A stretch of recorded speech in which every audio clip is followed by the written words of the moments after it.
Now we're going to be talking about categorizing the different laws. I know we were just, didn't we talk about that already? But here we're talking about something different. Talking about the different way to group Noahide laws, Noahide commandments, as opposed to talking about generally how do we approach all of them. This is a question of what are the different categories of the laws themselves? Are they broken down in any type of way? What should we expect from the next few chapters? Here we go. 167. The ordering of Noahide law. All Noahide law, including the 7 laws, and that which is rational in a wider revelation, and therefore also binding in Noahide law. So all of Noahide laws, which means the 7 laws, plus whatever is rational and of a wide application, as we said before, something that's applicable to all mankind. And other laws applicable to humanity learned from other sources in scripture or tradition that we know applies to all humanity. Okay, so all these things can be set out within the framework of the 7 Noahide laws themselves. This is because the Noahide laws can be shown to cover the entire matrix of the domains of human existence, as demonstrated by the Maharal of Prague in the scheme of Noahide laws set out in chapter 3. So if you go back to chapter 3, you'll see this, that it discusses that. Next paragraph. So in other words, basically what he's saying is that the different categories included in Noahide law represent all the different types of commandments we can think of. And so everything really falls into the categories of Noahide law. He's going to explain a little bit more in the next paragraph. As indicated in part 1, there are a variety of ways and perspectives through which to order and conceptually understand the Noahide law. The order in which part 2 of this book chooses to set out the concrete practice of the Noahide laws starts with the Noahide laws in the personal dimension. That is to say, the laws between the human being and God. So in other words, what he's saying is, first we're going to start discussing laws that relate to the human being himself. In a vacuum, he's alone on an island, these things still apply. There are other laws that apply between a human being and his fellow. But the first grouping is in the individual. The individual, he's all alone, just him.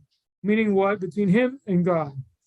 But from another perspective, it's also the person himself, because the person severing his connection with God is basically self-destructive and self-harming. Okay.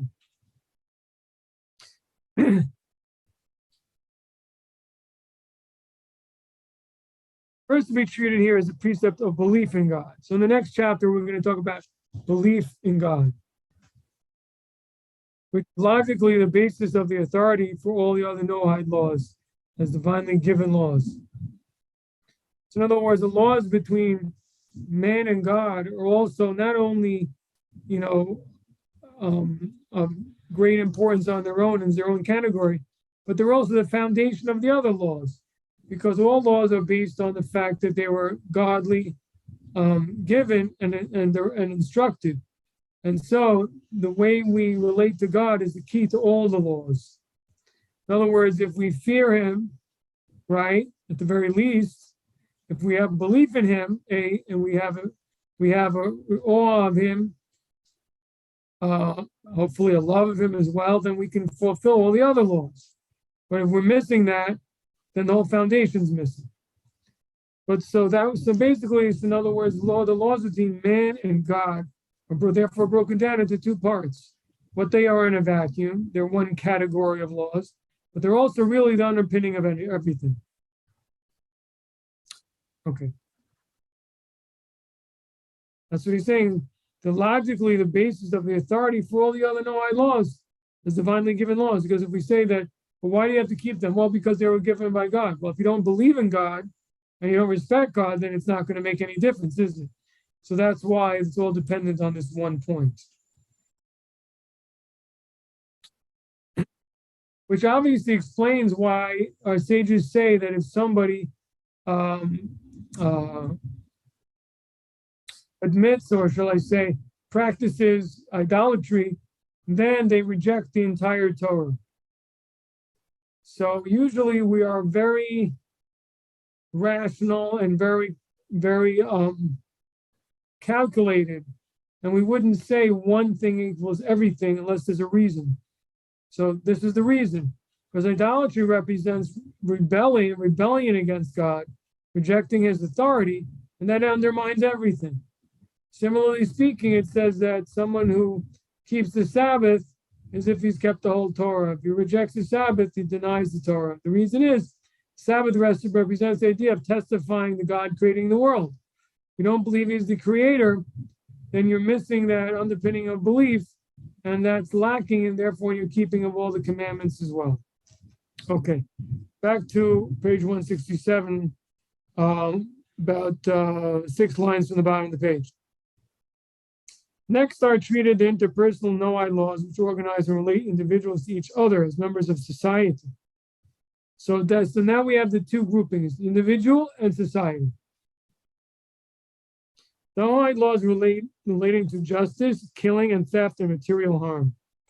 Those are the other laws, the courts of justice, the prohibition against killing, prohibition against theft, and other material harm. Theft and material harm going together, I believe. These are followed by discussions of Noahide law. Of course, material harm may also relate to harming, abusing animals. I don't know, that might fit in there. Oh no, I think he's about to talk about that. I jumped the gun. These are followed by a discussion of the Noahide law, which deals with the way in which individuals and society should act in the treatment of nature. So those are the three groups: individual, society, and nature. And obviously, the eating of the limb of a living animal is nature, represents how we have to treat nature. Okay, so that's page 167. I'm now on page 168. Within each of the areas of the 7 laws, this work sets out both the basic law, which is generally in accordance with the first or minimalist view, where there is no contrary adjudication in the tradition from Sinai. It also sets out, where applicable, the further scope for conduct under the second maximalist opinion found in Noahide law. Okay, any questions so far? So the big takeaway is that the 3 categories in Noahide law, right? I think I'm going to try to move this up a bit here. Okay, so there are 3 categories in Noahide law. Laws pertaining to the individual and his relationship with God, laws pertaining to human being and society, or laws between man and his fellow, and thirdly, between man and nature. Another way of saying is there are laws that tell us how should we conduct ourselves in relation to God. There are laws that tell us should we conduct ourselves in relation to other human beings, and laws that tell us how should we conduct ourselves in relation to nature. Those are the 3 groups. Or to say it another way, there are laws that tell us what is absolutely, unacceptable way of behaving between us and God. What is an unacceptable way of behaving between us and our fellow? And what is an unacceptable way of behaving between us and nature? In other words, that's a baseline approach. It's not telling us the highest level of conduct, but the baseline, at least what should not be done. What cannot be done, what shouldn't be done at all. We shouldn't go there at all. It's forbidden to do. That's the minimalist view, but in a certain sense, when you look at Noahide as a whole, as negative commandments, prohibitions, that's what seems to imply. These are things that you should not do because they go contrary to the very idea, and they fly in the face of how a person should relate to God, a person should relate to his fellow, or how a person should relate to nature. Any questions on this? I want to add that the 613 commandments cover the exact same 3 categories, not surprisingly, just that there's a lot more detail. But if you think about it, the categories are exactly the same, right? You can go, read Hebrew scripture, and you're not going to find a commandment that doesn't fill in fit into one of these three categories.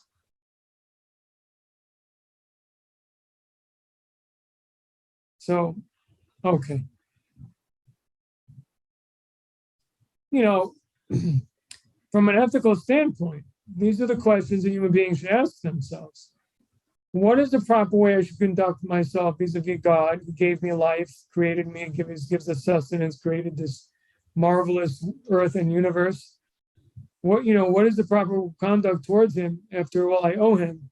What's the proper? So here the answer is no. The baseline is what is absolutely abhorrent to him that is absolutely unacceptable. Well, that's idolatry. The second part of it is blasphemy. Those are things that are completely unacceptable in terms of behavior towards God. And then the second category is behavior towards a human being. And then the issue is how do we facilitate peaceful coexistence between others? And what is the minimum I owe to my brother and my neighbor? And that's basically what laws of killing, theft, and material harm represent, those prohibitions. And then finally, in terms of my relationship with nature, even though clearly we're entitled to make use of it, seems it's sanctioned, it's a divinely sanctioned that we make use of nature for our needs. But is there a limit? Is there things that is ethically wrong to do? And that's where the prohibition against eating the limb of a living animal comes in terms of extreme cruelty to nature and misuse. Okay. Sounds pretty rational, doesn't it? Sounds pretty logical. Okay. Chapter 7. Here we go. Belief in God. Chapter 7. Page 169. All right, so he's going to give an overview. First of all, in the preface, the imitation of God as the address of values. Self-transcendence, focusing the imitation of God. So I think he's going to get a little philosophical there. We'll see how much of it we can digest. That's an A. B, the knowledge of God, the one creator God, God in creation. The unity of God, partnership, idolatry. The service and appurtenances of idolatry. Finally, the principles of faith, creation, revelation, redemption. So it's interesting because often Judaism is seen as a religion of action, as opposed to faith, as opposed to belief. And maybe Christianity, for example, is often identified or defined as primarily a religion of faith. But we see here that faith is extremely important, and all of you who have been with us for quite a while know that this is the case. One of the reasons, obviously, is that it has to do with values, because our beliefs, undergird everything we do, and how we behave and how we respond to the world, our perceptions, our values and opinions. And so it's the foundation. Okay, A, preface, imitation of God as the address of values. The Noahide law, commonly set out as the prohibition of idolatry, is here discussed in the broader terms of belief in God. So in other words, we're really approaching it from a positive perspective, not just talking about what you're not allowed to do, but what is belief in God that a Noahide should embrace and adopt. Okay. This is because there is discussion in Noahide law as to whether humanity is obliged to only to negate the opposite of belief in God, idolatry, or positively to believe in the focused monotheistic concept of the unity of God. In either case, this ethical imperative relates to an orientation towards God, which is one of belief. Okay. So the more simple minimalist baseline is that the peoples of the world are forbidden to commit idolatry, which is a belief in the worship, the service of other powers, and the negation of God because of that. Or there has to be an embrace and adoption and an acceptance of God's unity, which basically means that there's no power besides him and there's really nothing else besides him at all, actually. And he's the sole energy and he's the source of all existence. And without him, nothing exists, as Maimonides says. So in a certain sense, there really isn't anything besides him. We exist because he wills us to exist. We all really come from him. It's almost like, he's the electricity in the wall socket. You pull out the plug, there's nothing. It's all those little toy soldiers, they all stop, just like in the commercial there. That old commercial with the wind up, not the wind up, with the electrical toy soldier that he would stop when the battery would stop. Anyway, so it's the same idea. I mean, lahavdil, but there's an idea of that God is the source, and without him, everything immediately stops. And not just stops, doesn't even exist. It goes back to nothingness. And that's a much higher level than just not worshiping idolatry. It's a belief that there's nothing else. There's nowhere else to turn. There's nothing really else that exists. And that's really also the source of the belief in divine providence, is that since he directly controls every act and every movement, and nothing, and if we have free choice, it's because he wills us to have it. It's not because we just have it and we're going one-to-one with the Almighty. He gives us the choice and ability to think and be independent. He's giving that to us.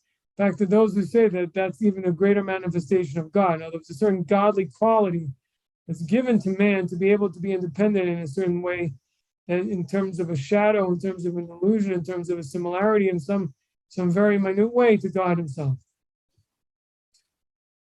Okay, any questions so far? Okay.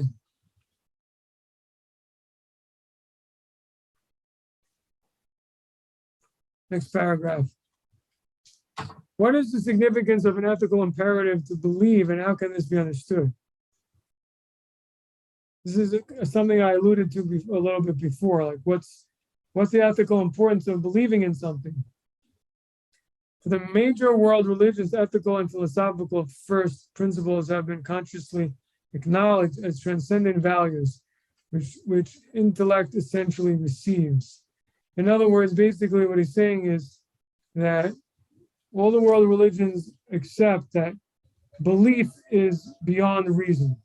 It's not something you can reason into and you can calculate, something you accept as a first principle, and then you reason beyond it. It's almost like in school, they teach you certain rules of mathematics, of physics. You never tested those yourself. You accept them, and you can build from what you were taught already as a fact and a reality of the world. So, it's infinitely different.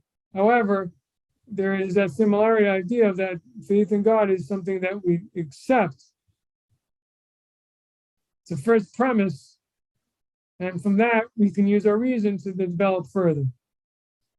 Accordingly, it does not have problems with the concept of revelation beyond prior to and informing reason.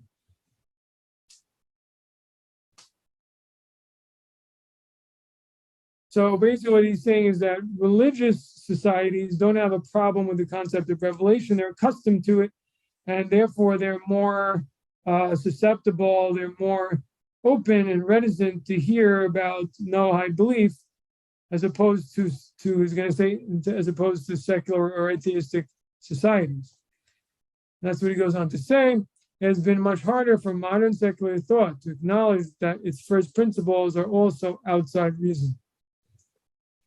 So he's basically saying, yeah, even secular thought is the first principles are not part of reason, but they don't accept it. They don't realize it. Secular thought has singularly exalted a supposedly self-sufficient, self-supported reason. On the other hand, the traditional believing organ of the human being, the soul, with a genuinely spiritual exertion of reason, is openly professed and employed by adherents of traditional religion. So basically what he's saying is that the secular person doesn't accept, he's kind of saying they're in denial, where they really are starting at a place that's not rational, that's based on a value that they accept as fact without it being proven, and can go from there. but they don't admit to that though. So it's not something that they'll openly admit is the truth. Okay, so the point is though, is that from tradition and monotheism believes in a believing organ, in a soul, in a seventh sense, if you will, or I should say, I guess a sixth sense. A sixth sense, which is a sense of belief that a person has, just knows. Okay. Footnote number 1. There are religious traditions that speak of natural law, claimed to coincide with the content of revelation as a product of human reason. So what does this mean? This represents what could be called a spiritual exertion of reason, where reason goes beyond itself to be open to values that transcend merely personal interests and passions. So basically, in other words, from belief grows out and flows out with the thinking that develops into ethical thought, which was at one time called natural law. It involves the directedness of reason beyond the person of the thinker. Beyond this, natural law theory is based on a concept of the potential congruence of reason with divinely communicated values, by virtue of the fact the human being is made spiritually in the image of God. Okay. I think this is known. I think what he's alluded to, you probably are all aware of because it's part of American politics very deeply, because it's something that the founders spoke of. It was an idea that had developed during that time, or maybe in a century earlier, but an idea of natural law meant basically laws that you don't have because a king or a government gives you. You have them inherently because you're made in the image of God. Sound familiar? Okay. So it's about certain rights that a human being has because they're made in the image of God. So that's what that's talking about. Okay. Page 171. In Noahide theology, I'm on page 171, people. In Noahide theology, this belief in an organ, the human soul, is the mirror of God in the human being. That's a very profound idea there. You should really take to think, especially if you're in the mystical side. You just said something kind of deep there. He said that the human soul is a mirror of God. A mirror.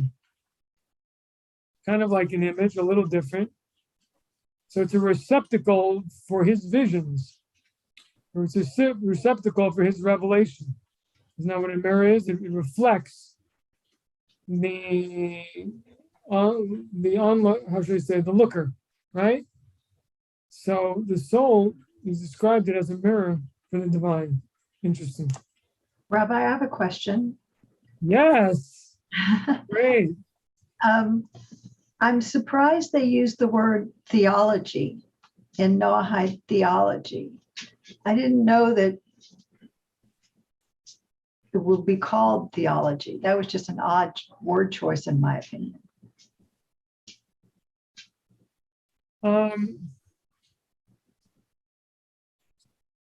Yeah, why not? I mean, theology is a neutral word. It just means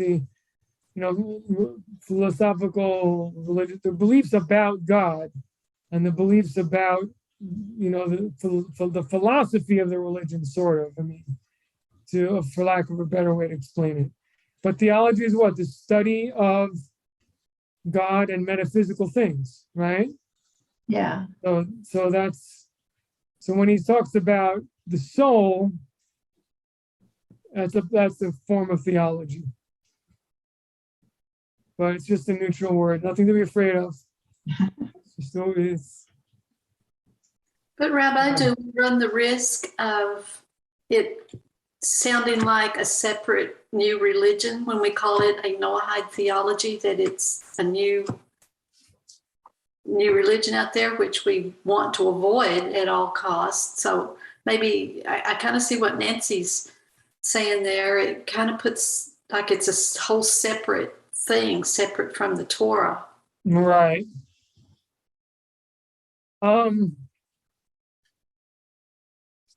Good point. I actually think that our author is trying to present Noahide law as not ethnically Jewish per se. You know, he's trying to, because our author is trying to present and very strongly trying to argue that this is a belief system, an ethical system that's for everybody. It's for the whole world. It's universal. That's what the name of the book, right? Universal. So he doesn't want to use the word Jewish, you know, and say it's Jewish theology, because that implies that it's exclusively related to Jews and anyone who wants to emulate them.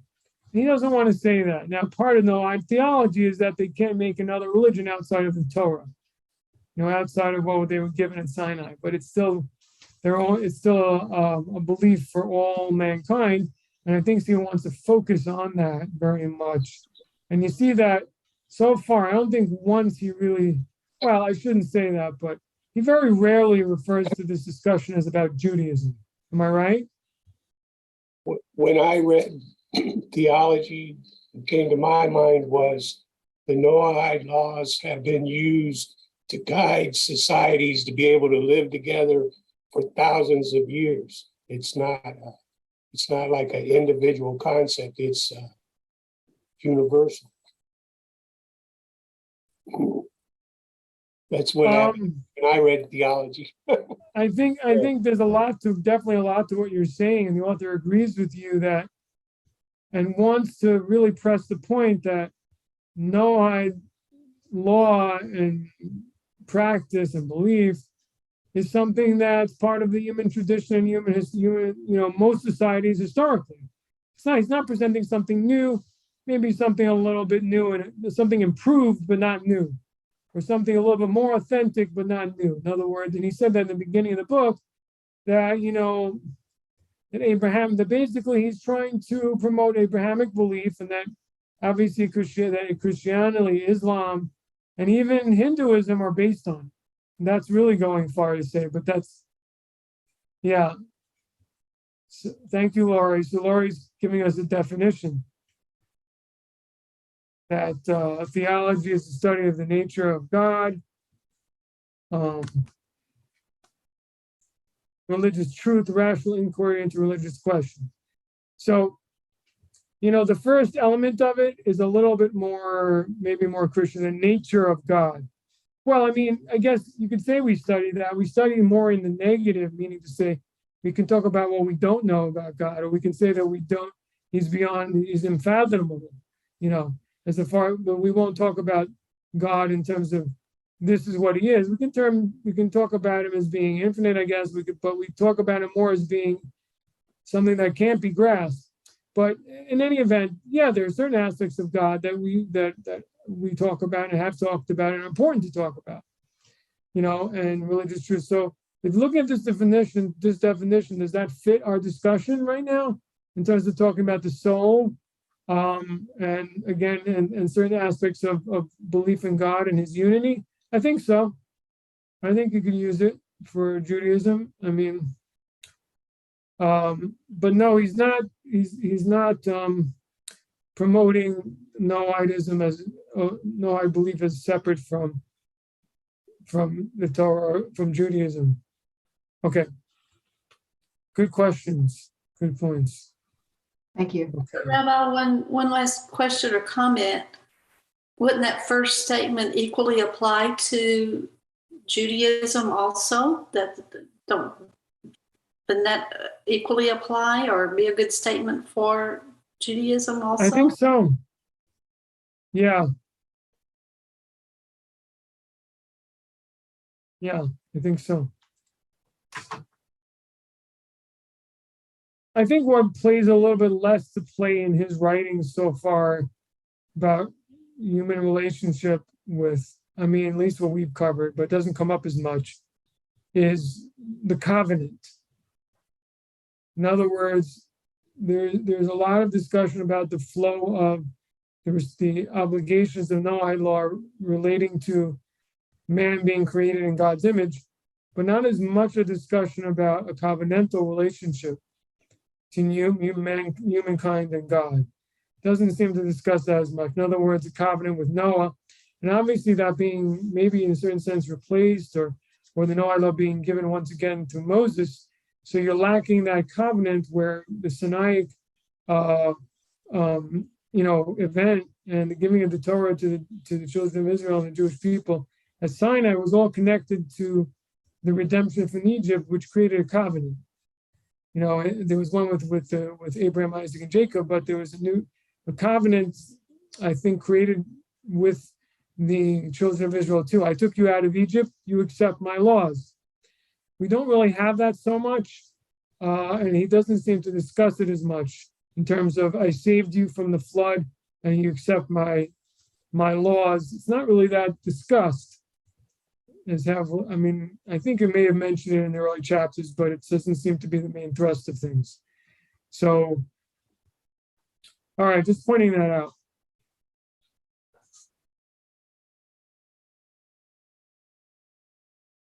Okay.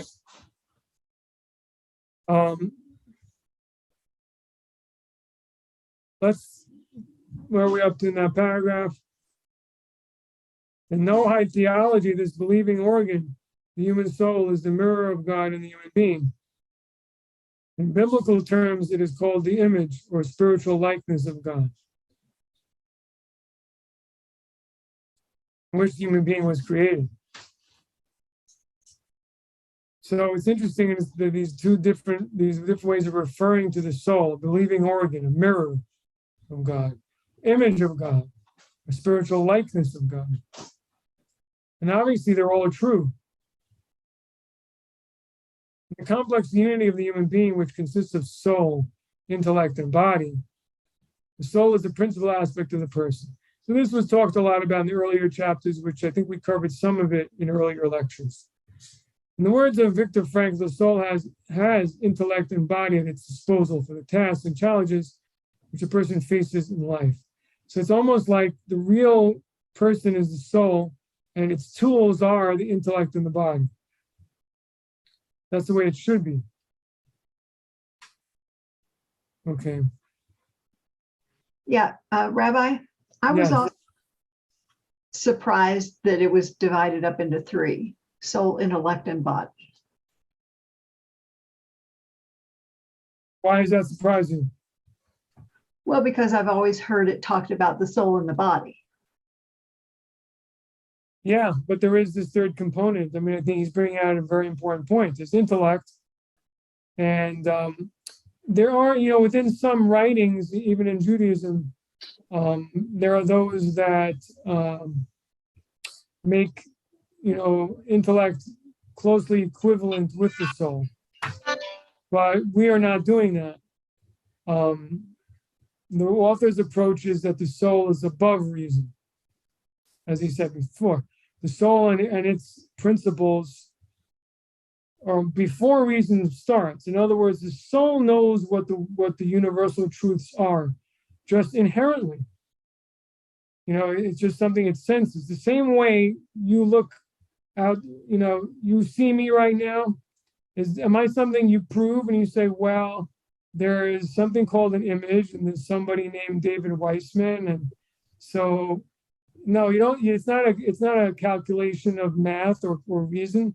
You can see me, so I'm here. Same thing. The soul knows the truths about God. Those things are buried when the soul enters the body, and there's a lot of things we're not fully aware of. But at the same time, when a person feels the feeling, that's just something I would never do that. God forbid that I take a life. God forbid that people feel lying, for example, is something inherently wrong. Killing or harming another person. Where does that come from? And actually some people don't have that so much, unfortunately. But, that comes from the soul, that it already has certain truths that it really already knows. And the thing is that it's through action that we really, more than our conscious thinking, it's through action that we speak about what we truly believe or don't believe, or what's true or what isn't.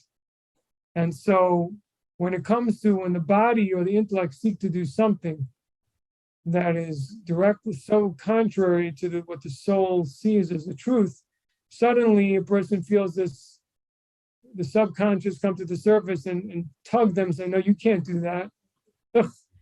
You know, or maybe it's like cannibalism is another example. Is it something that a person is just disgusted by? Where does that come from? Why do people feel other people are unique in that way? Sacred, where did that come from? You know, and so these are things that are just there. They're first truths that the soul knows. And that's why he's making them into different categories, because intellect is about reasoning. It's a tool, it's a power, it's a certain ability of the, you know, the soul to that the being, the person uses in order to develop what the soul should be used anyway, to develop what the soul sets as values. The person, on the other hand, if God forbid the body dominates, including, you know, self-centered egoism, and reason is used to justify and rationalize and facilitate the body's wants, that's when you have a wicked person. Didn't Maimonides tell us that the greatest compliment we can give to the Creator is to develop our intellect so that we can understand Him to the fullest potential as a human? So that's the description of using the intellect to follow what the soul wants to do. So the soul is the driver, and the intellect is how a person, you know, gets close. But I will also add that there are many of the view that Maimonides was of the view that intellect was the highest attribute, and basically it's almost synonymous with the soul.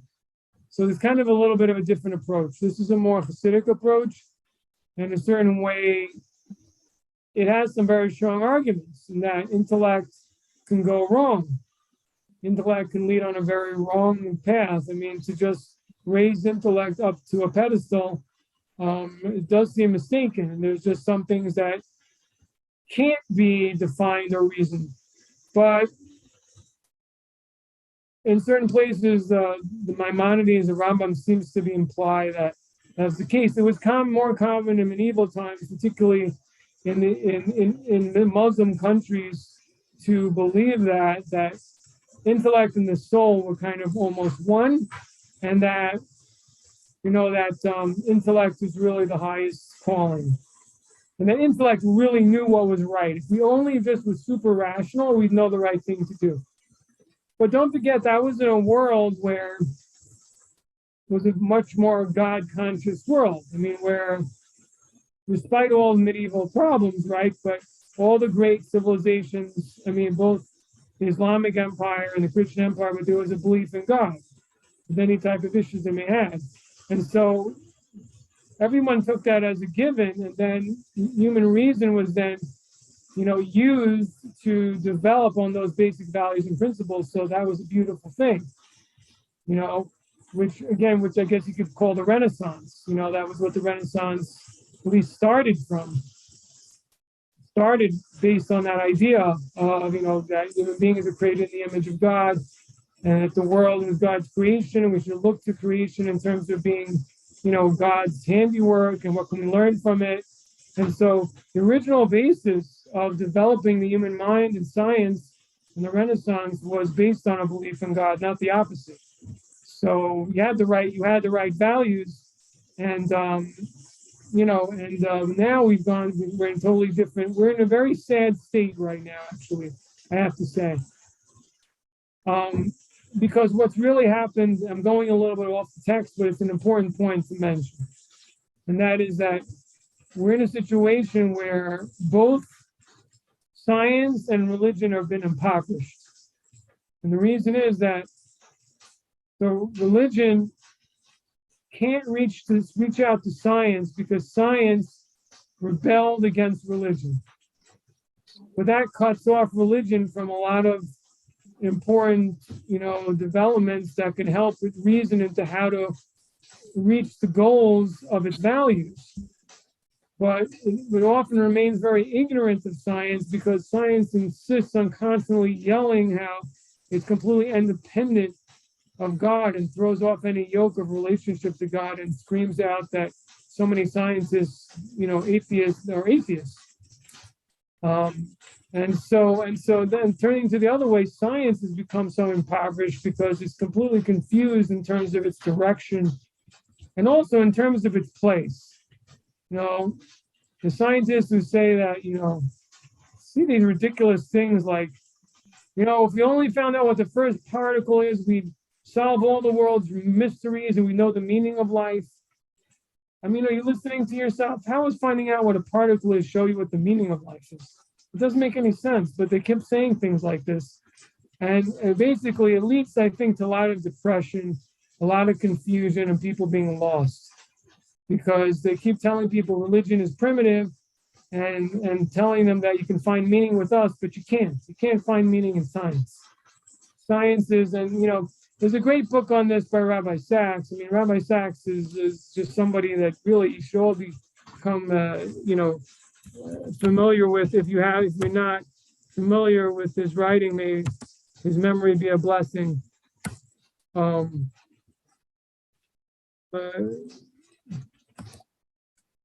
He was Lord Rabbi. I don't know what he referred himself as, which title, but he was actually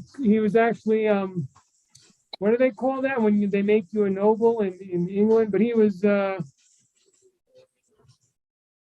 I forgot what that's called. It slipped my mind. But anyway, he was made by the Queen of England or something. He was given a title.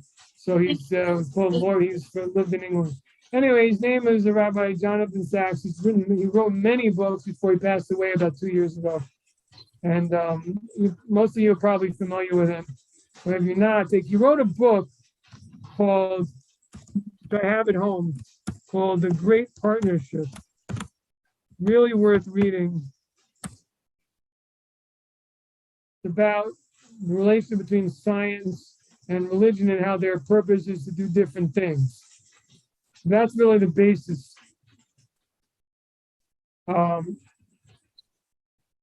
Is that he says religion is about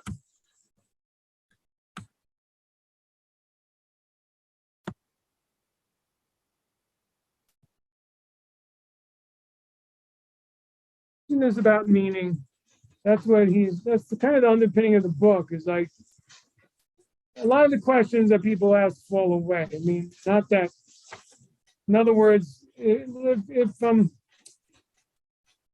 science comes and says that the world wasn't created in 6 days, okay, I may believe that science somehow is mistaken. I trust Jewish tradition.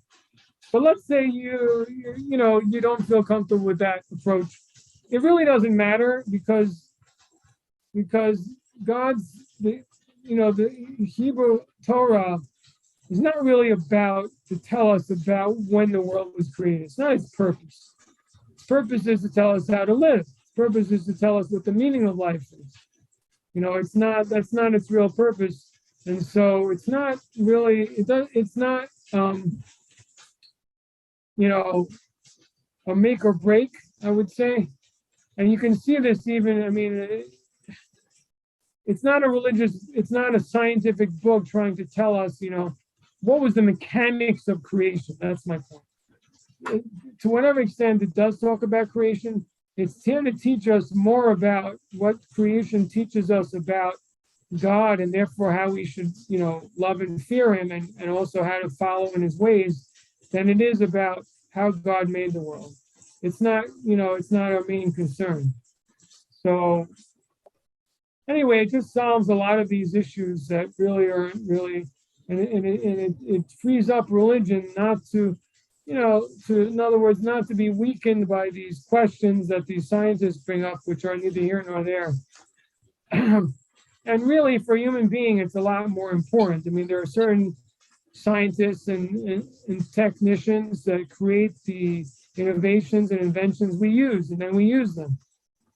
And that's that. You learn how to use them, and that's the end of it.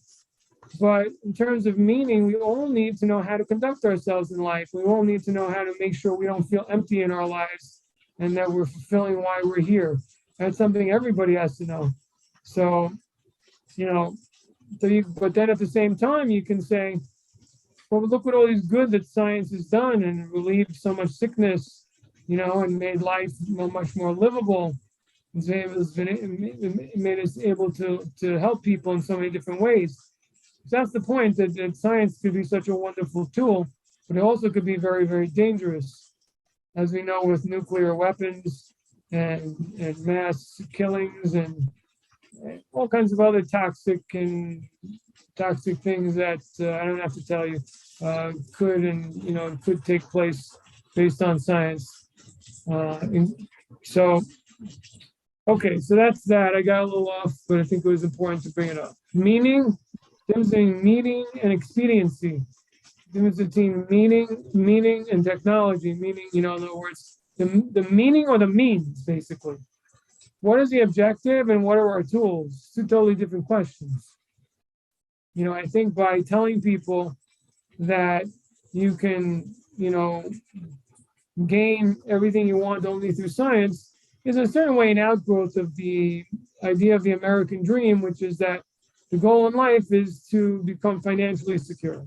It's also misleading because that's not the goal in life. There's an interesting little video on YouTube about a Jewish young man who was not religious. His name is, I guess I'm a little bit promoting this guy now, but his name is Beryl Solomon. And he made a movie, I think it was called Orthodox. Orthodox, ED at the end, I think is the name of the movie. Anyway, so in the movie, he talks about how he became super successful as a very young man became like an internet, what do you call it? An internet superstar.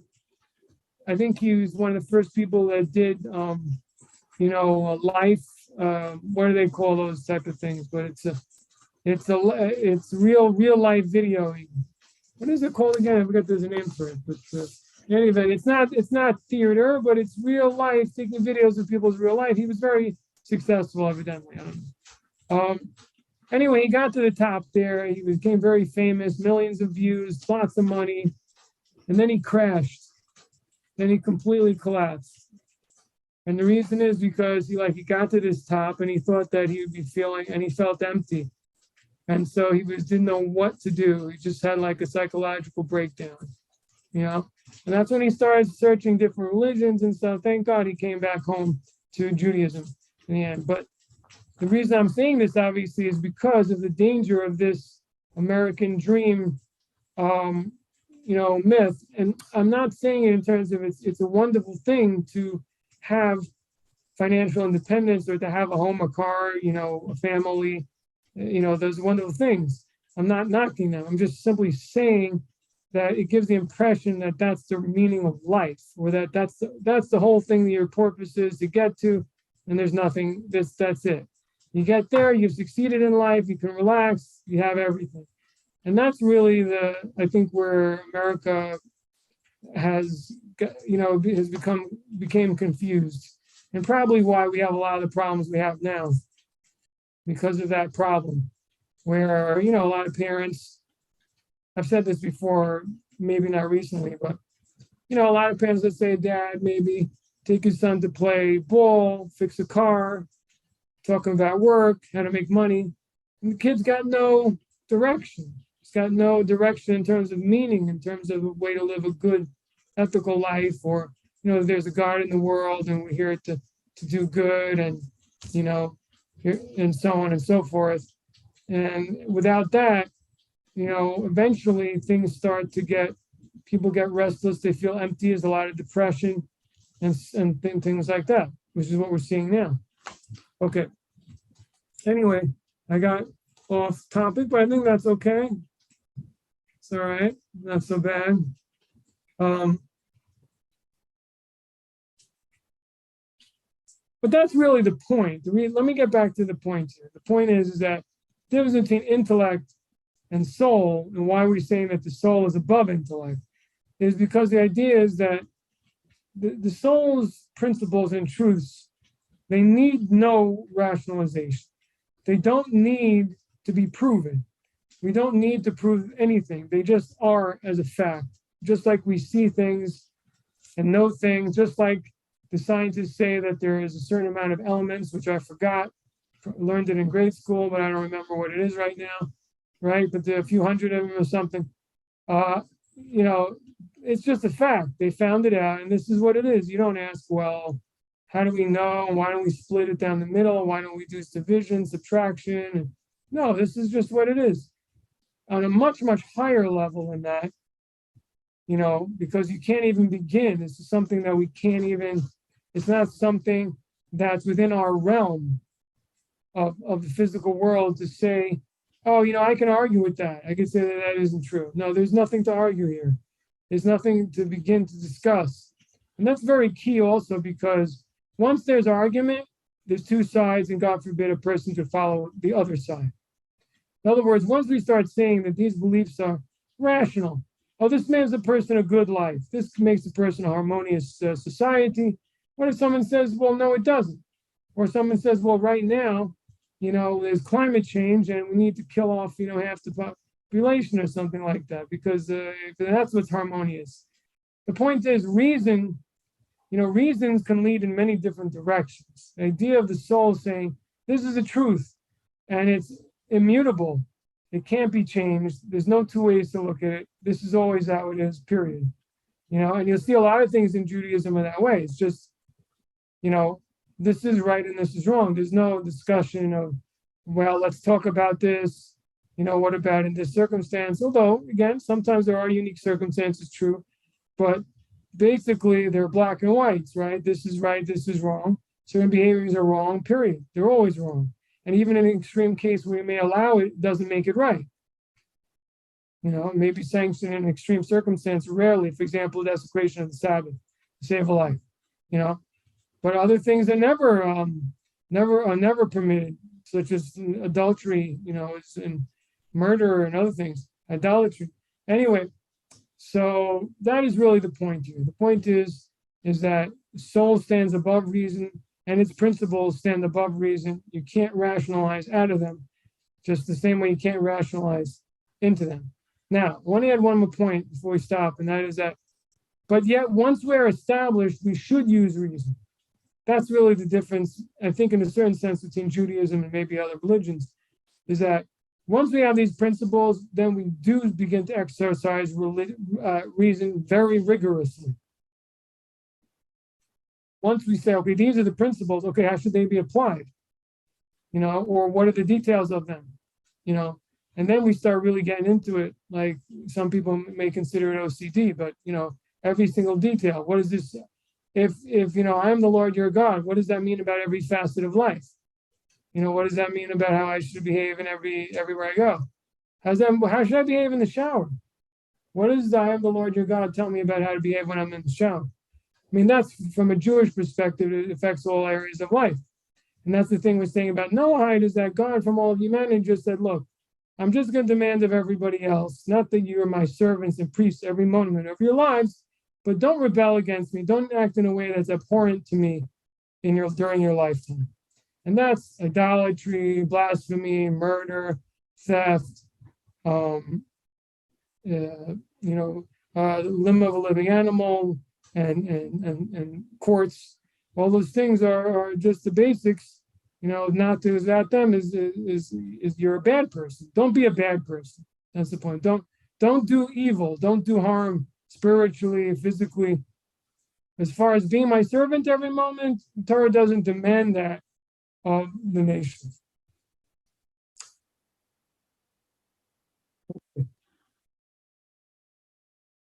Obviously, the thing is, Ben Noah can opt to as a voluntary to that, as we've spoken about many times, to devote their lives to serving God. They can do that, but they're not obligated to do that. To a great extent, a Jew is obligated, because if you look at the 613, since they encompass every area of life, and the halacha is even much more expansive. So basically, every moment you're following God's will, and that way you're serving Him in every moment. Okay. Questions, comments after I commented for half an hour? Anyone else have anything to say? Thank you, Rabbi. Very good. You're welcome. You're very welcome. Thank you, everyone, for joining me. Thank you. Have Thank a you, great Rabbi. evening. Thank you, You're Rabbi. welcome. Good night.